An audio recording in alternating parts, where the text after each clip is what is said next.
The hotel door slammed against the wall. Amara Okafor froze. Her breath caught in her throat as the sound of laughter drifted from inside Suite 1708. Not just any laughter, familiar laughter, the kind she had trusted for years. Her fingers trembled around her phone as the anonymous text glowed on the screen. Your fiancé isn't at the venue. Room 1708. See for yourself. Rainwater dripped from her coat onto the polished hotel floor. Her chest rose and fell rapidly. No, this had to be a mistake. Daniel would never. Then she heard his voice, low, intimate, the same voice that had told her 3 nights ago, I can't wait to marry you, Amara. Her world tilted. The door was slightly open, just enough. Her hand pushed it wider, and her life shattered. Daniel Park was in bed, not alone. Vanessa lay beside him. Vanessa, her childhood best friend, the woman who had braided her hair when they were teenagers. The woman who had flown all the way to Seoul to help plan her engagement celebration. The woman she called family. The room suddenly felt too small, too hot, too cruel. Daniel's eyes widened, gasped and pulled the blanket to her chest. For a second, nobody moved, nobody breathed. The only sound was the rain beating against the hotel windows. Amara stared at them, her fiancé, her best friend together. Her knees almost gave out. Long, she whispered. Daniel climbed off the bed quickly. Baby, listen to me, don't call me that. Voice shook, not with sadness, with devastation. Vanessa couldn't even meet her eyes. That hurt most of all, because guilt meant this wasn't a mistake. It had been going on for how long? Weeks, months, years. Amara's throat burned. Long? She asked again. Daniel swallowed hard. It's not what it looks like. Amara laughed, a broken laugh, the kind that came when pain became too large for tears. Really, she said softly. Because it looks exactly like my fiancé sleeping with my best friend. Silence. Daniel stepped forward. It happened once. Vanessa finally spoke. Talking. Amara snapped. Vanessa flinched. Good, for once let her feel something. Amara looked at her friend, or rather the stranger standing where her friend used to be. Tell me I imagined this. Vanessa lowered her eyes. She said nothing. And in that silence, Amara got her answer. Her heart broke all over again. Daniel reached for her hand. Amara, please. She jerked away as though his touch burned. No. He looked panicked now, not guilty, panicked because their engagement party was in 3 hours, because their families would ask questions, because appearances mattered, not because he had shattered her. She saw it clearly now, and somehow that hurt even more. Her eyes fell to the diamond ring on her finger. 3 years, 3 years of love, 3 years of trust, 3 years of building a future gone. She slowly removed the ring. Daniel's face turned pale. Amara, don't do this. Her eyes filled with tears. You already did. She placed the ring on the bedside table, right beside the hotel keycard, a fitting grave for their relationship. Vanessa finally looked up. There were tears in her eyes, but Amara no longer cared. Some betrayals arrived wearing the faces you loved most. Without another word, she turned and walked out. Then she ran out of the suite, out of the hotel, into the cold Seoul rain. Her heels splashed through puddles as tears blurred her vision. People stared. She didn't care. Her chest hurt so badly she thought she might collapse. 3 years gone. Her phone buzzed. Daniel again and again and again. She silenced it. Then another notification appeared. Vanessa, I'm sorry. It wasn't supposed to happen like this. Amara stared at the message. A bitter laugh escaped her lips, as if betrayal ever happened the right way. She blocked both of them immediately. Her phone rang again. Her mother, no doubt calling about the engagement celebration. How was she supposed to explain that the groom had slept with her best friend? Her legs carried her without direction. Rain soaked her hair, her makeup, her dress, everything, until she finally stopped beneath the glowing sign of a rooftop lounge overlooking the Seoul skyline. She didn't even remember walking there. She simply needed somewhere to breathe, anywhere but the ruins of her life. The hostess approached. Ma'am, are you okay? Amara forced a smile. No. Woman hesitated before gently leading her inside. Warm lights, soft music. The city stretched endlessly below, beautiful, indifferent, as if her world hadn't just ended. She sat at the bar. Something strong, she muttered. The bartender nodded. Minutes later, a glass appeared before her, then another and another. The pain remained unmoved. She stared into her drink. 3 years, she whispered to herself. Excuse me. Voice beside her was calm, deep, controlled. She turned, and for a moment her breath caught. The man seated beside her looked like he had stepped out of a movie. Tall, sharp jawline, dark eyes, black suit, the kind of presence that made a room unconsciously quieter, yet there was something in his eyes, loneliness, the same loneliness she felt now. Been holding the same glass for 10 minutes, he said. She blinked. You monitoring my drinking habits? One corner of his mouth lifted slightly, not quite a smile, almost. Only because you look like you're deciding whether to drink it or throw it. Despite herself, she laughed softly, her first laugh since the hotel, and strangely it felt nice. I might do both. His gaze remained calm. Bad night. She stared at the city lights. The answer felt too heavy, too humiliating, yet somehow talking to a stranger seemed easier than talking to anyone she knew. My fiancé slept with my best friend. The first time, surprise flickered across his face, just briefly, then disappeared. I see. No pity, no fake sympathy, just understanding. And somehow that made tears sting her eyes. I was supposed to get engaged tonight. His eyes shifted slightly. Supposed to, she nodded. Turns out forever has terrible timing. Silence settled between them, comfortable silence, the kind that didn't demand explanations. After a moment the stranger spoke. Sometimes losing something reveals what should never have been yours. She looked at him. That's either profound or depressing. Perhaps both. This time she smiled, a real smile, small, fragile, but real. She didn't know his name, didn't know who he was, only that for the first time tonight she could breathe. Little did she know, sitting beside her was one of the most feared men in Korea, and before the night ended, one reckless decision would pull her into a world she never imagined existed. Amara stared at the city below. Cars crawled through the streets like streams of light, people moved on with their lives, and somewhere out there, the world kept turning as though hers hadn't just collapsed. Funny. 3 hours ago, she had been choosing flower arrangements for her engagement celebration. Now she was sitting beside a stranger, trying not to fall apart. She let out a shaky breath. Do you know what's embarrassing? The man beside her remained silent, waiting, not pushing, not interrupting, just listening. She swallowed hard. I kept defending them. His eyes shifted toward her. My fiancé and my best friend. People used to joke that Vanessa was prettier than me. They'd say Daniel was too handsome, too successful, but I trusted them. Her voice cracked. I trusted them completely. The first time something dark flickered behind the stranger's eyes, not pity, anger, cold anger, the kind that didn't burn. The kind that froze. Betrayal hurts most when it comes from those closest to us, he said quietly. She looked at him. There was experience in those words, pain, as though he knew betrayal better than most. Before she could ask, her phone buzzed again. Unknown number. She frowned, then answered. Hello, Amara. Her entire body stiffened. Daniel. She immediately pulled the phone away. He had called from another number. Of course he had. Don't hang up, he said quickly. Please. Her eyes hardened. What do you want to explain? She laughed bitterly. Explain what? The position you were in, or how long you've been sleeping with my best friend. The stranger beside her remained still, but his jaw tightened almost imperceptibly. Daniel exhaled heavily. It was a mistake. Amara nearly choked. A mistake, she repeated. You accidentally took your clothes off. Amara, no, tell me, was it 1 time, 10 times, while I was working late, while I was planning our future? Silence. And silence was an answer. Her heart twisted painfully. Oh my God, she covered her mouth. The tears came again, not loud, not dramatic, just silent tears that hurt far more. Daniel's voice softened. Love you, that did it, that shattered whatever remained. You don't do this to people you love. Her voice trembled. You don't destroy them. She hung up immediately, then switched off her phone completely. No more calls, no more lies. For a while, neither she nor the stranger spoke. The night air carried the distant sounds of Seoul below. Finally, she wiped her eyes. I'm sorry, he raised an eyebrow. What? For ruining your evening with my emotional breakdown. His expression remained unreadable. You assume it ruined my evening. That caught her off guard. She blinked. What if it did? Then I would have left. Simple, direct, strangely comforting. She studied him, the expensive suit, the watch that probably cost more than her yearly rent, the quiet confidence. He wasn't just wealthy. He was powerful, the kind of powerful that didn't need to announce itself. What do you do? She asked. For the first time there was the slightest pause. Business. She laughed softly. That sounds suspicious. His gaze remained calm. Many businesses are. Something about the answer made her smile despite herself. This man was strange, mysterious, and somehow safe, which made no sense. She didn't even know his name. Do you have one? She asked. He looked at her. A what? A name. The first time that evening, amusement flickered in his eyes. Kang Min-Jae. Name sounded familiar, very familiar, but before she could think deeper about it, the elevator doors opened behind them. 3 men stepped onto the rooftop, dark suits, earpieces, sharp eyes. The moment they saw Min-Jae, they stopped, then bowed, actually bowed. Amara's eyes widened. The tallest man approached cautiously. Sir, not Mr., not boss, Sir. Min-Jae barely looked at him. What is it? The man's expression was tense.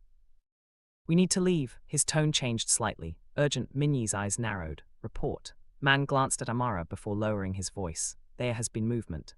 Movement, she frowned. This was starting to feel oddly dramatic. Min-Jae rose to his feet. The air around him shifted instantly. The calm stranger disappeared. In his place stood someone else, someone dangerous. Even the atmosphere seemed heavier. He turned toward her. You should go home. She almost laughed.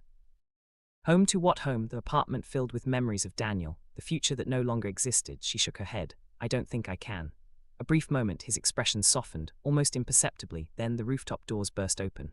Amara, her blood ran cold. Daniel, of course he had found her. His hair was wet from the rain and his face looked desperate. Behind him, Vanessa. Amara stood immediately. Her heart pounded violently, not from love, not anymore from anger.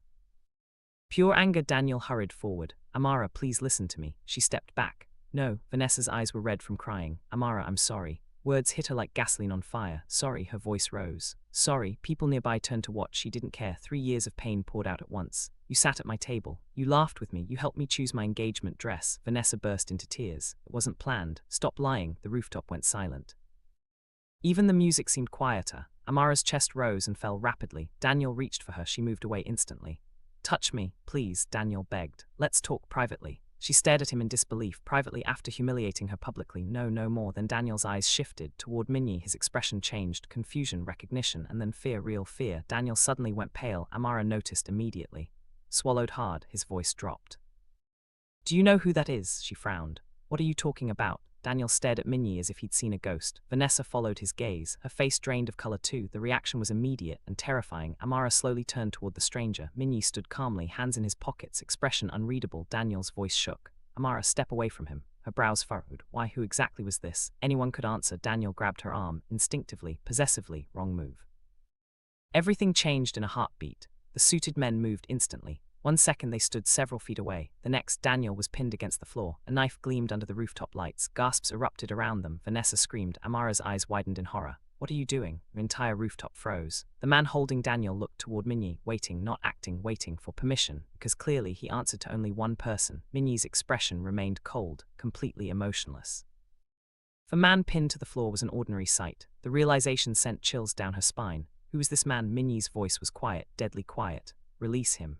Immediately, Daniel was let go, no hesitation, no argument. Daniel stumbled backward, trembling, actually trembling. Amara had never seen him afraid before, not like this. Daniel grabbed Vanessa's hand. His voice was barely above a whisper. We need to leave. Vanessa didn't argue. For the first time all night, they looked terrified. Terrified of the stranger beside her, and that terrified her too. Daniel looked at Amara one last time. His expression carried something she couldn't understand. Fear, warning, regret. Then he said words that made her stomach tighten. In danger now. He turned and left. Vanessa followed, leaving Amara standing there in stunned silence. She slowly turned toward Min-Jae. The wind swept across the rooftop. His expression remained unreadable. Her voice came out barely above a whisper. Who are you? Min-Jae looked directly into her eyes. For the first time all evening, she saw loneliness, power, and darkness, a dangerous darkness. Then he spoke, and the answer would change her life forever.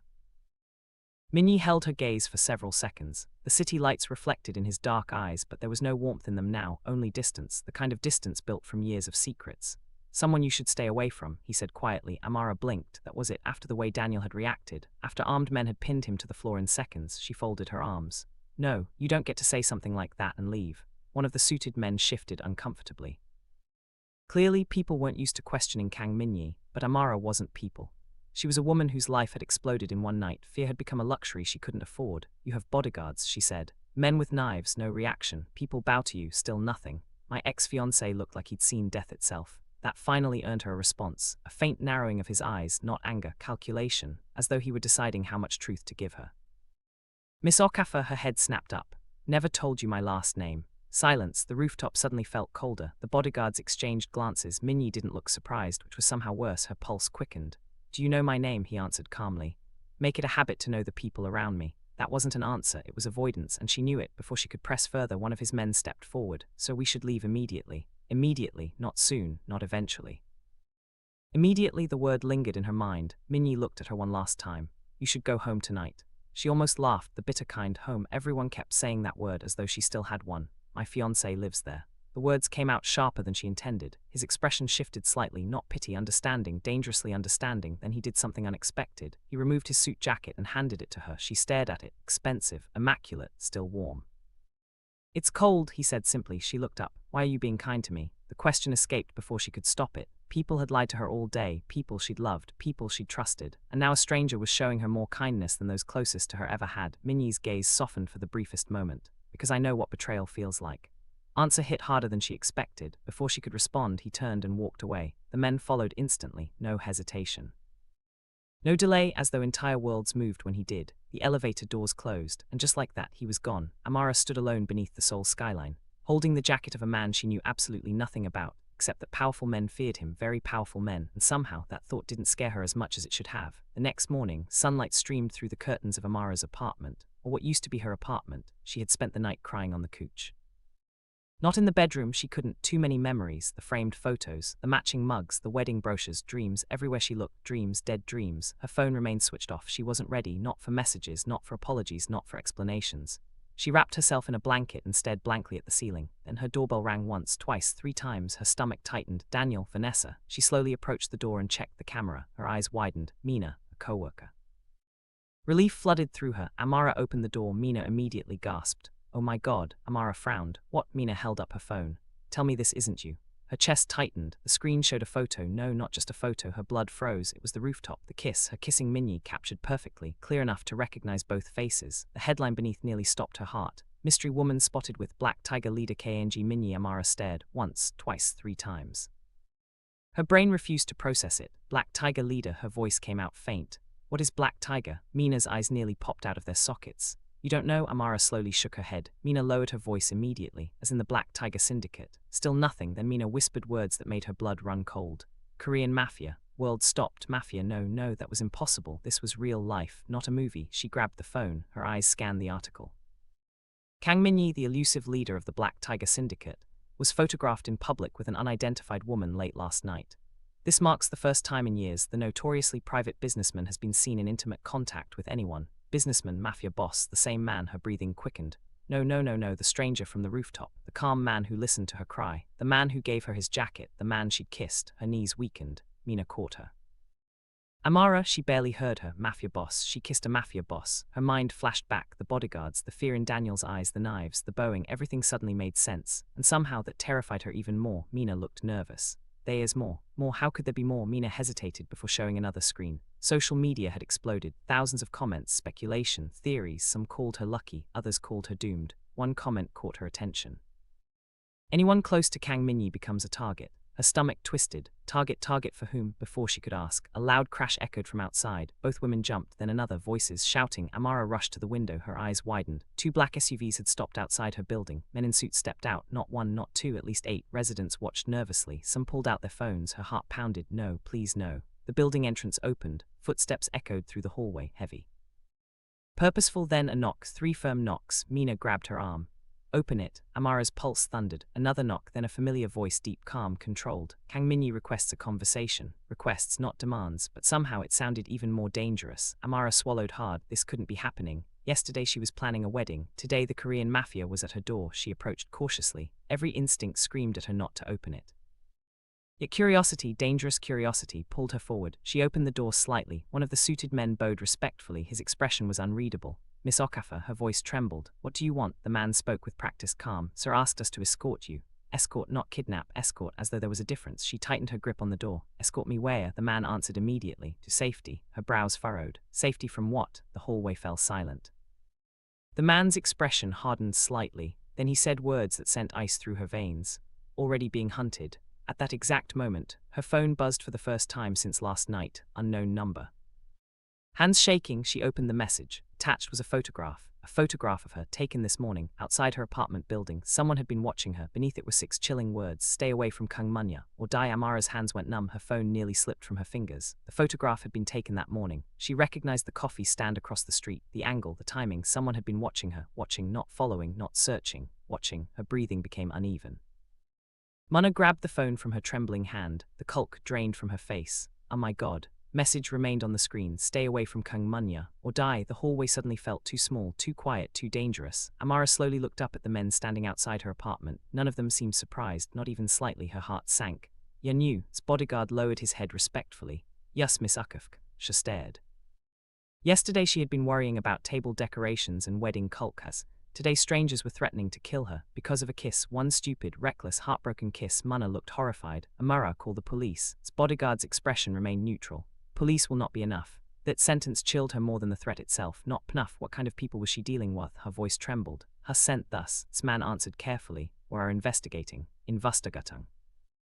As though death threats were routine, as though this happened every Tuesday, Mana stepped closer to Amara. Go anywhere with them. His bodyguard met Mana's eyes. If Miss Okafor remains here, she may be attacked. His words were calm, matter of fact, no exaggeration, no fear, just reality, and somehow that made them more terrifying. Amara swallowed hard. What exactly is Hapanung? His bodyguard hesitated, then finally spoke. When your image with Chairman Kang became public, certain parties became interested. Chairman Kang, not boss, not mafia leader, chairman, a respectable title hiding dangerous truths. Untrusted, huh? This man's expression darkened. In our world, relationships are weaknesses. World, the phrase lingered in her mind. A world she never asked to enter, a world she had stumbled into with a single kiss. Her chest tightened. I barely know him. His bodyguard bowed slightly. Unfutched snutler, others may not believe that. And there it was, the truth. The underworld didn't care about facts. Only appearances, and to them, she belonged to Kang Min-Jae. Her phone suddenly rang, another unknown number, this time a video call. Her blood ran cold. She hesitated, then answered. The screen flickered. A masked man appeared, his face hidden, his voice distorted, but the threat in it was unmistakable. Miss Okafor. Her entire body froze. Mana gasped. The bodyguards immediately grew alert. The man chuckled. Become very popular overnight. Her throat tightened. Haraya, its masked figure laughed softly. Wrong question. His voice became colder. Right question is whether Chairman Kang values you enough to keep you alive. His call ended. Just like that, gone. Silence filled the apartment. Heavy, oppressive. Munna looked ready to faint. Amara wasn't far behind. Her entire body shook. This wasn't gossip. This wasn't internet drama. This was real, dangerously real. The bodyguard stepped forward. Mus Ukaf. She barely looked at him. You need to come with us now. Her first instinct was to refuse, run, hide. Pretend none of this existed, but what her exactly hid from the Mafia, her eyes drifted to the apartment around her. The engagement photos, the memories, the lies, nothing here belonged to her anymore. Not really. She closed her eyes, then opened them. When do we love us? Bodyguard nudged once. Amudatla. Munna grabbed her arm. Amara, are you sure? Nah, she wasn't sure about anything, but fear had already entered her life, and somehow, Kang Min-Jae seemed to be the only person who understood the danger.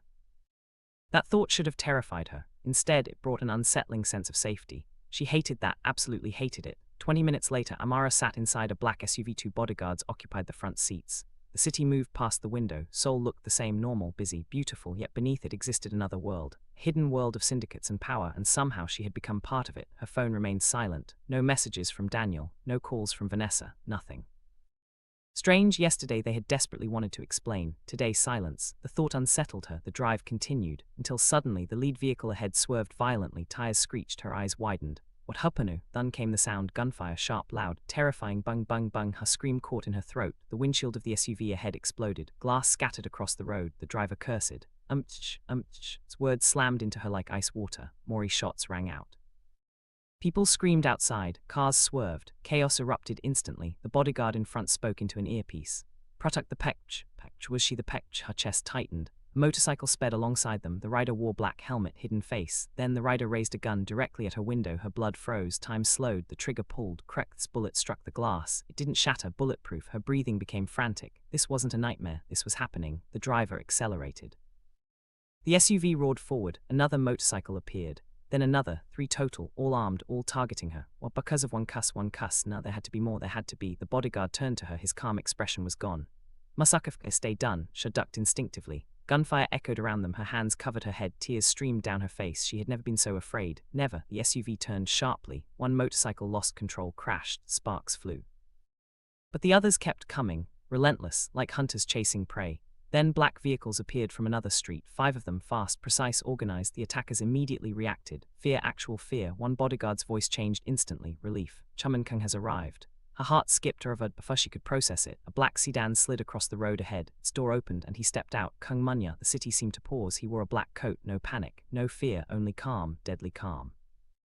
Gunfire echoed around him, yet he stood there as though bullets respected him. The attackers hesitated, just for a second. That second was enough. His men moved with terrifying efficiency, precise, fast, trained. The fight ended almost as quickly as it began. One attacker fled, another was captured, the rest disappeared into the city. Silence returned, broken only by distant sirens. Amara stared through the window, her breathing shaky, her hands trembling uncontrollably. The SUV door opened. Min-Jae stood outside. His eyes searched her face immediately. Not the damage, not the scene, her, only her. Are you injured? His voice remained calm, but beneath it she heard something else, concern, real concern. She shook her head weakly. I don't think so. His jaw tightened slightly, the smallest sign of emotion, yet somehow it spoke volumes. He extended his hand toward her, simple, steady, safe, come with me. An order, not a command, an invitation. And after everything that had happened, after betrayal, threats, bullets, Amara realized something terrifying. The safest place in Seoul might be beside the most dangerous man in Korea, and she didn't know whether that should comfort her, or frighten her even more.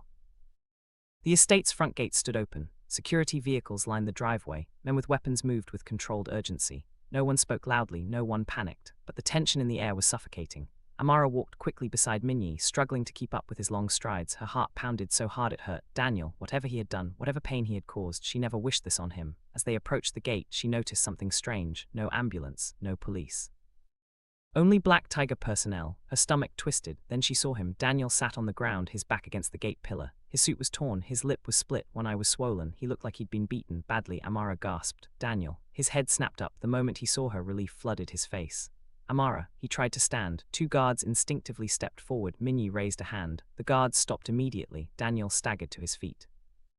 For the first time since she'd known him, he looked terrified, truly terrified, not the fear she'd seen on the rooftop. This was different. This was survival fear, the kind people carried after seeing death. Amara frowned. What happened to you? Daniel's eyes darted around nervously, as if expecting someone to emerge from the shadows. They found me. Her heart skipped. He swallowed hard. Red Phoenix. Name meant nothing to her, but judging by the way the bodyguards stiffened, it meant everything to them.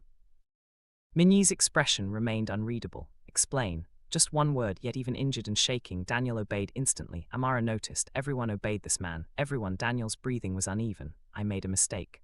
Amara folded her arms. The audacity almost made her laugh. A mistake, that's becoming your favorite word. Pain flashed across his face. Real pain, not physical, emotional. Amara, please, just listen. She wanted to walk away. She really did.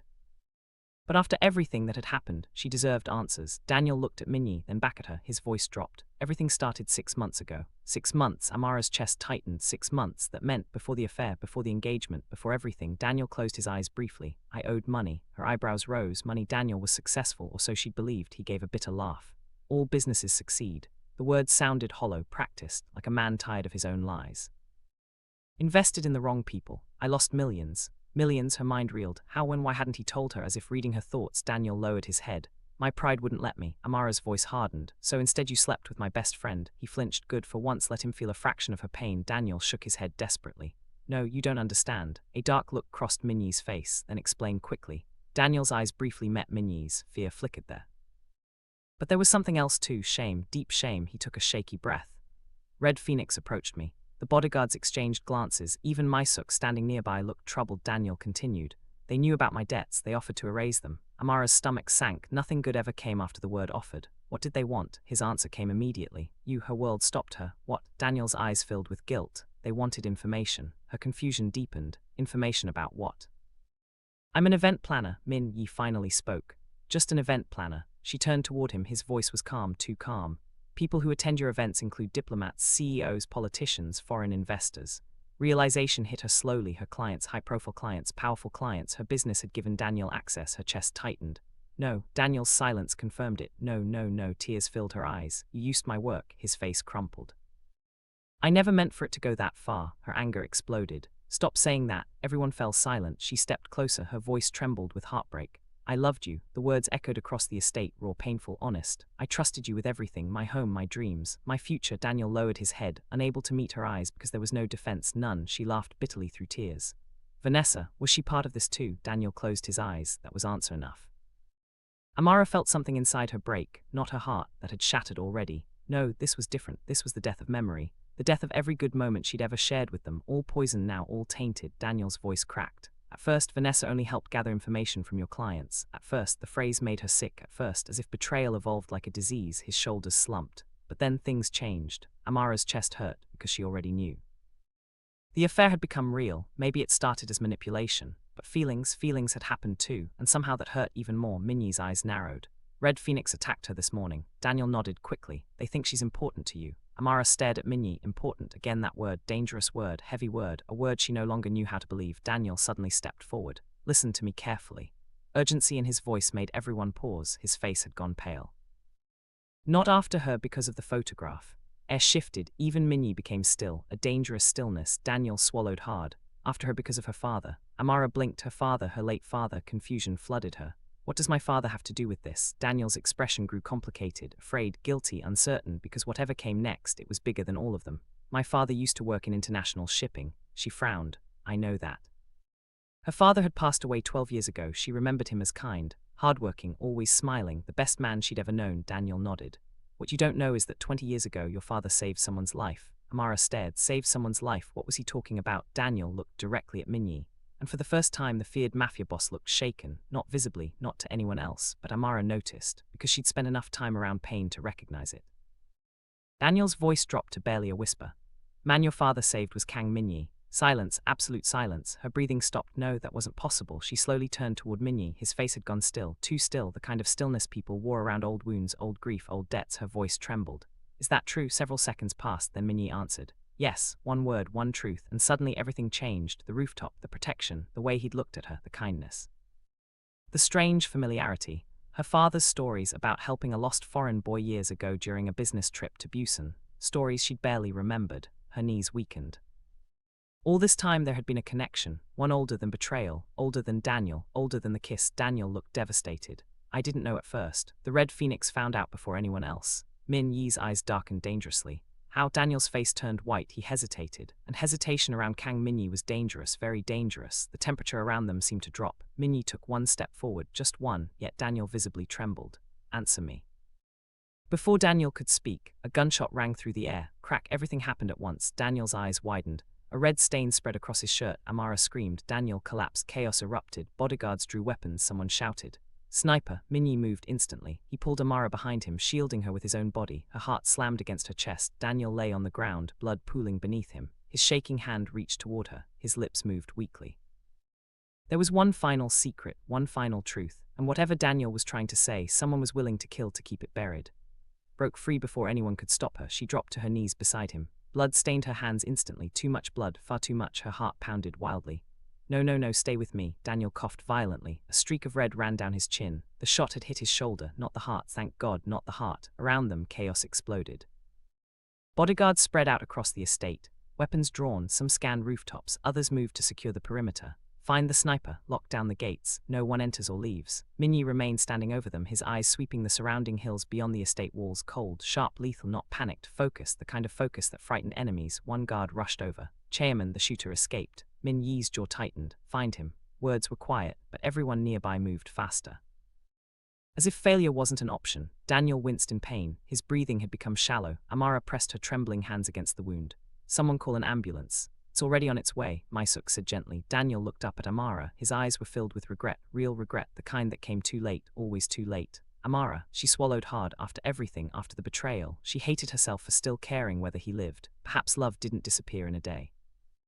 Perhaps betrayal simply changed its shape. Save your strength. He weakly shook his head. No time. Her chest tightened. What did he mean, no time? His eyes drifted toward Min-Jae. Fear returned instantly. Not fear of him, fear for him. That was different, very different. Daniel coughed again. Red Phoenix. His voice cracked. They have someone inside. The entire atmosphere changed. One of the guards stiffened. Even Min-Jae's expression darkened. An insider, a mole, inside Black Tiger. That explained everything.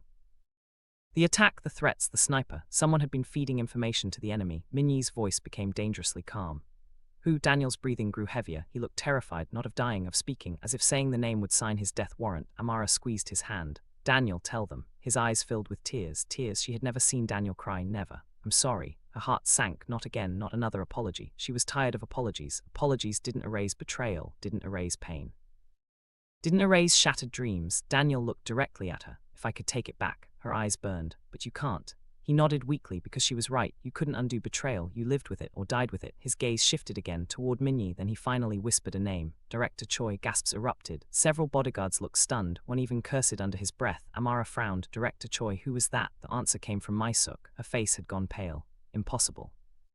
Min-Jae didn't speak, but somehow, his silence was worse. Director Choi, someone important, very important. Daniel struggled to continue. He sells information. Blood stained his lips. Schedules, security routes, operations. Amara's eyes widened. An insider, a traitor in the Mafia world. Wasn't betrayal punishable by death? Her stomach twisted. She suddenly understood why Daniel looked so afraid. Not all betrayals happened between lovers, some destroyed empires. Then Daniel's body suddenly tensed.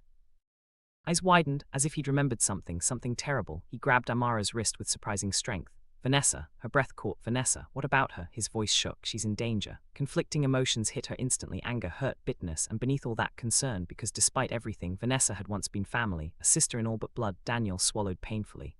Red Phoenix wants to eliminate everyone involved. Eliminate, such a cold word, such a permanent word. Sank. Where is she? He looked ashamed. I don't know. Of course he didn't. He barely knew anything anymore, or perhaps he had never known anything at all. Sirens sounded in the distance. The ambulance. Finally, Daniel's eyes began to lose focus. Panic gripped Amara. No, stay awake. His breathing weakened. Amara. She leaned closer. His voice had become barely audible.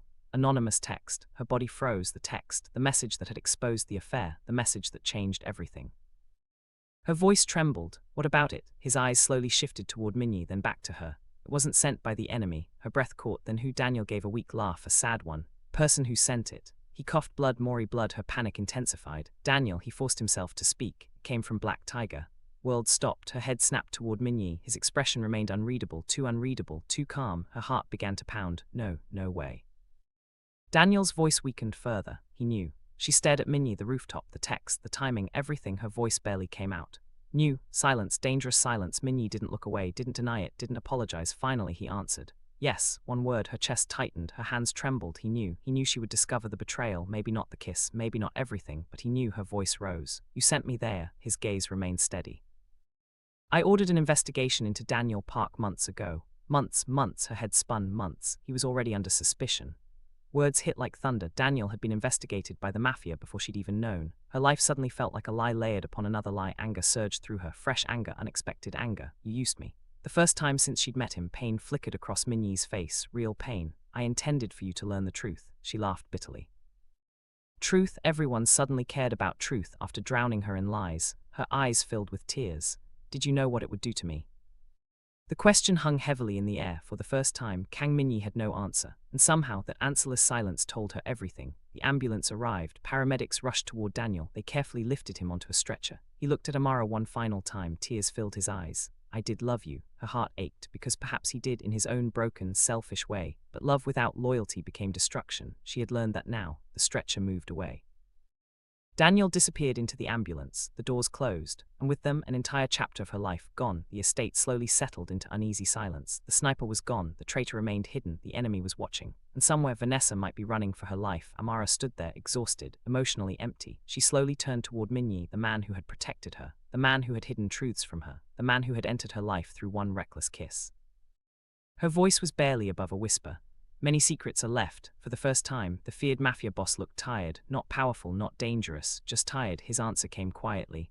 Too many, and somehow that frightened her more than bullets ever could, because in the world of Kang Min-Jae, the deadliest weapons were never guns, they were secrets. That night, sleep refused to come. Amara stood on the balcony outside her guest room, staring at the city lights in the distance. Seoul glittered, beautiful, unaware. People were eating dinner, laughing, falling in love, living ordinary lives. And somewhere between yesterday and today, she had lost the right to call her life ordinary. The cool night breeze brushed against her skin. She wrapped her arms around herself. Too many secrets, too many lies. Daniel had betrayed her. Vanessa had betrayed her. Even Min-Jae had hidden things. The only difference was that his secrets had been meant to protect her, or so he claimed. The balcony door slid open behind her. She didn't turn. She already knew who it was. His presence had become strangely familiar, quiet, controlled, heavy. Min-Jae stepped beside her, neither spoke. The silence between them had changed. It no longer felt comfortable. Now it carried unanswered questions. After several moments, Amara finally broke it. Did you know my father personally? His gaze remained fixed on the city. Yes, her heart tightened. Why didn't you tell me? This time he answered immediately. Because your father saved my life. She slowly turned toward him. Moonlight softened the sharp edges of his face. For the first time since meeting him, he looked vulnerable. I was 14, he said quietly. My father had enemies. There was an attack at Busan Harbor. His voice remained calm, but beneath it, pain, old pain. Kind that never truly left. I was separated from my family. Amara listened silently. He found me injured and hiding among cargo containers. Her eyes widened. Her father, her kind, smiling father, she could picture it. Of course he would help, that was who he had been. Min-Jae's jaw tightened slightly. He protected me until my men found me. Her throat burned. And you've remembered him all these years. For the first time, a faint smile appeared, small, sad. He told me something before leaving. She waited, his voice softened. He said, power means nothing if you forget how to be human. Tears filled her eyes immediately. That sounded exactly like her father. Exactly, she suddenly understood why Min-Jae funded orphanages, why he protected people quietly, why there was kindness beneath the darkness. Her father had left a mark on him, a lasting one. Then his expression darkened. Red Phoenix discovered the connection months ago. Her heart sank. They targeted me because of that. He nodded once. At first, they believed you could be used against me. At first, the words made her stomach twist. And now, his eyes met hers. There was no hiding in them now, no walls, only truth. Now they want to erase you. Honesty stole her breath, no sugarcoating, no false reassurance, just truth, dangerous truth. Her voice trembled. Because I matter to you. Silence. The wind moved softly between them. Then for the first time, Kang Min-Jae answered without hesitation.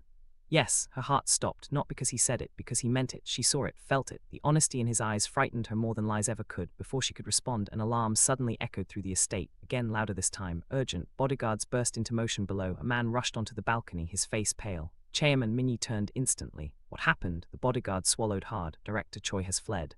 Air changed. Director Choi, the traitor, the mole. Min-Jae's expression became ice. Find him. The bodyguard hesitated. Fear flashed across his face. There is more. Min-Jae's eyes narrowed. Speak. The man's voice shook. He took Miss Vanessa. Amara's eyes widened. Vanessa, no. Despite everything, no. Min-Jae immediately moved. Prepare the vehicles. Within minutes, the estate exploded into action. Black SUVs lined the driveway. Men armed themselves. Engines roared to life. Amara stood frozen. Vanessa had betrayed her. But death, kidnapping, she never wanted this. Min-Jae approached her. You stay here. Her head snapped up. No, his expression hardened. It's dangerous. She laughed bitterly. Dangerous. My entire life became dangerous the moment I kissed you. The words slipped out, harsh, unfair, yet true. Pain flickered briefly across his face, just briefly, then disappeared. I won't lose another person because of me. Sentence hit her unexpectedly. Another person, his sister. Her chest tightened. There it was. The grief he carried, the wound that never healed. She stepped closer, her voice softened. You don't get to decide that for me. He looked at her, really looked, and for the first time she saw exhaustion, loneliness, fear. The mighty Kang Min-Jae was afraid, not for himself, for her. Then his phone rang, his expression darkened immediately. He answered, listened, and went still, dangerously still. What? A pause. Then his eyes widened for the first time since she'd met him. Fear, real fear. He ended the call. Stomach dropped. What happened? His voice came out quieter than she'd ever heard it. They found Director Choi. Relief almost came, almost, then he was dead. The words landed like ice, dead, silenced, which meant someone higher up was pulling strings, someone powerful, someone dangerous. A second phone rang, one of the guards answered, his face drained of color. Chairman. The man swallowed hard, then said the words that changed everything. Red Phoenix leader wishes to speak with Miss Okafor. Amara's blood ran cold. A secure line was connected. The voice that emerged was calm, male, dangerously calm. Miss Okafor, her fingers trembled. What do you want? The man chuckled softly. An old debt. Heart-pounded debt, the voice continued. Your father saved a life 20 years ago. Her breath caught. No. Voice laughed. He saved the wrong boy. The line went dead. Silence, heavy silence. Min-Jae's expression had gone dark, darker than she'd ever seen, and suddenly she understood. This had never been about territory or syndicates or power. This was revenge. 20 years of revenge. Before anyone could react, a guard ran toward them. Chairman, we found Miss Vanessa. Amara's breath caught. Alive, the guard nodded. She escaped. Minutes later, Vanessa was brought into the estate, disheveled, terrified, crying. The moment she saw Amara, she broke down completely. Amara. A second, memories flashed. Childhood, laughter, shared dreams, friendship, then betrayal. Vanessa fell to her knees. I'm sorry. Amara stared at her. Once those words would have mattered. Now they felt empty. Vanessa sobbed. I was jealous. At last, raw honesty. You always worked harder, you were kinder, people loved you effortlessly. Tears streamed down her face. I kept comparing my life to yours. Amara's chest ached because jealousy, simple jealousy, had destroyed everything. Vanessa looked shattered. They used me. And there it was, the cycle of betrayal. Hurt people hurting people. Amara closed her eyes, then opened them. Forgive you. Vanessa froze. Not because the pain was gone, not because trust remained, but because carrying hatred felt heavier than letting go. Forgiveness wasn't reconciliation, it was freedom. Vanessa sobbed harder. The first time, Amara felt something strange, peace, not complete, but beginning. Weeks later, things changed. The Red Phoenix was dismantled after international investigations. Its hidden leader was arrested overseas. Daniel survived surgery and later surrendered to authorities, accepting responsibility for his crimes. Vanessa left Seoul to rebuild her life, and Kang Min-Jae, the feared mafia boss of Korea, did something no one thought possible. He stepped away from the underworld, slowly, painfully, transforming his empire into legitimate businesses.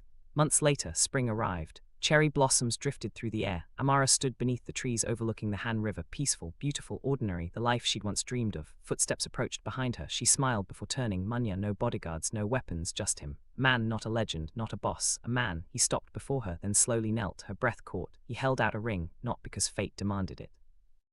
Not because power allowed it, but because love asked for it. His voice was quiet, steady. Your father once taught me how to remain human. Her eyes softened. It taught me how to live. Tuz filled her eyes. No lies, no betrayal, no secrets, only truth. And this time truth was enough. She smiled through tears. Yes, above them, cherry blossoms danced in the wind. And sometimes, the worst night of your life becomes the road to the love you never expected.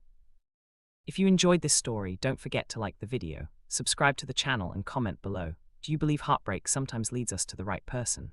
Your support helps bring more unforgettable stories like this to life. 6 months later, the grand ballroom overlooking the Han River glowed beneath thousands of warm lights. Soft music floated through the air as guests laughed and celebrated. This time there were no secrets, no hidden agendas, no betrayal waiting behind closed doors. Only joy. Amara stood before the mirror in a simple yet elegant wedding dress, her hands trembling slightly as Musk adjusted the veil. The older woman smiled warmly. You know, she said softly, I haven't seen Chairman Kang smile this much in years. Amara laughed quietly. Noth Kava. Musk's eyes grew misty. His mother would have been happy today. His words touched Amara's heart. Family, loss, healing. Life had a strange way of weaving pain into something beautiful. A knock sounded at the door. One of the staff members stepped inside with an envelope. Miss Okafor, this arrived for you. Amara frowned. There was no sender's name. Curious, she opened it. Her breath caught. The handwriting was familiar. Daniel. Her fingers trembled as she unfolded the letter. Amara, by the time you read this, I'll be starting over somewhere far from Seoul. The court gave me a second chance I didn't deserve. I don't expect forgiveness, and I don't ask for it. Loving you was the best thing that ever happened to me. Losing you was the consequence of forgetting what love truly means. I spent months blaming circumstances, money, and greed. But the truth is simple. I betrayed the person who trusted me most. That is a burden I will carry for the rest of my life. I heard you're getting married today. Strange enough, knowing you're finally happy gives me peace. If there is one thing I learned from losing you, it's this. Loyalty is worth more than ambition. Be happy, Amara.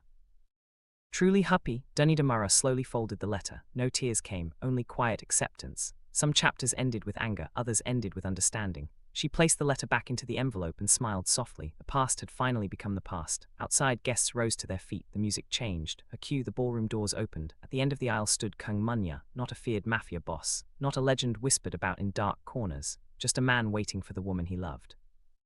His eyes met hers, and for the first time in a long time, the future no longer felt uncertain. As cherry blossoms drifted beyond the windows, Amara took her first step forward, not toward a perfect life, but toward an honest one. And after everything they had survived, that was more than enough. If you enjoyed this story, don't forget to like, subscribe, and share your thoughts in the comments. Which moment touched you the most? Your support helps bring more unforgettable stories to life.